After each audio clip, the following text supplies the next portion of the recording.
Isn't it strange the kind of things that some people get hot and bothered about? For instance, 2 or so years ago, in the genteel and moneyed Bristol suburb of Clifton, with its elegant and very expensive properties, polite cafe society was rocked when a family owning a Grade 2 listed property just downriver from the Clifton suspension bridge chose to paint the canopy of its balcony in rainbow colours. There were, of course, objections, as the house is in a conservation area, and the City Council's planning department refused a retrospective application for the multicoloured paint job. In May, the owner finally admitted defeat, saying he will restore the canopy to a conventional green and white palette. Ah well, never mind. There are still plenty more things for people to complain about. For instance, in Rupert Street, an application to demolish a 1960s multi-storey car park, considered by some to be a giant of post-war architecture that must be saved. Construction of a new car park with 400 spaces and the erection of 2 buildings housing 328 student flats, 249 co-living units and community or retail space.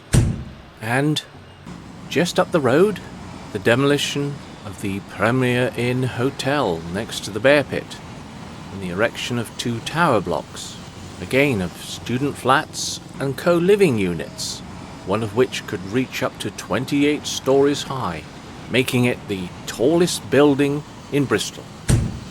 What is co-living, I hear you ask? Well,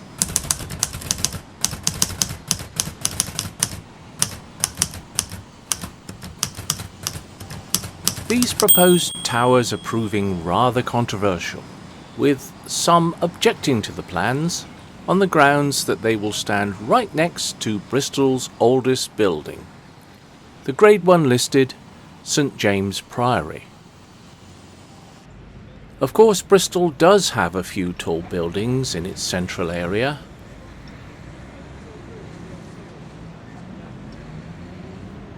but like buses, applications to erect new ones have all come along at the same time.